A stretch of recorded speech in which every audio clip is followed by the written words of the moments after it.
Microsoft is continuing to push Windows 11 Copilot the PCs as Windows 10 support winds down. So they're pushing again that people need to upgrade to a new PC, new Copilot Plus PC with advanced AI capabilities, because obviously Windows 10 support ends on October the 14th, 2025. There's a couple of things that get me on this. So the end of support for Windows 10, obviously, which is going to leave all of those Windows 10 devices vulnerable unless you pay for additional support. So if you're running a Windows 10 computer after October the 14th, you're going to be vulnerable to cyber attacks and hacks and vulnerabilities. Whilst eligible Windows 10 PCs can upgrade to Windows 11 for free, many of the older devices don't meet the hardware requirements. They don't have TPM 2.0, for example. And for these, so if your device isn't, and Windows will tell you if your device isn't compatible, Microsoft suggests you purchase a new PC with Copilot Plus. And then you can take full advantage of Windows 11 AI features, including recall. Cool. So Microsoft does offer a paid extended security updates program for Windows 10 users. However, that is only temporary because Windows 11 is where the long-term support will be.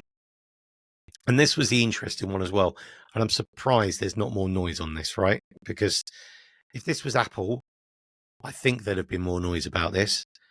Microsoft are all of a sudden stopping supporting Windows 10, 14th of October. 240 million PCs may become obsolete overnight.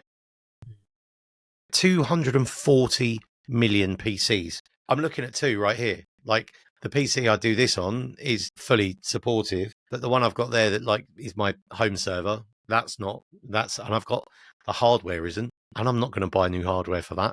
So I'm going to have to do my best, and I'm not going to pay for support either. Now I'm a target. I shouldn't have said that. I'm going to pay for support, or I'm going to upgrade the PC. Buy a nice fancy new one. Yeah. Microsoft does advise you recycle your old devices responsibly. So cheers, Microsoft. Thanks. Yeah. So the environmental impact of them no longer supporting an operating system that once was going to be the last operating system you'd ever need and is perfectly working fine, just can't do all the AI fluffy stuff. There's ways around it, right? You can install Windows 11 using Rufus, I think it's called, which is an installer that basically tells the installer you've got all of the hardware requirements, and it works fine without TPM, and it works fine without the NPM chip or the neuro program chip, or whatever it's called. So it's Microsoft purposely. I don't know whether they're trying to get in the hardware game more, but it's Microsoft don't have to be doing this, but they are. Yeah. It's worrying. It's not very good. It's a bad show, Microsoft.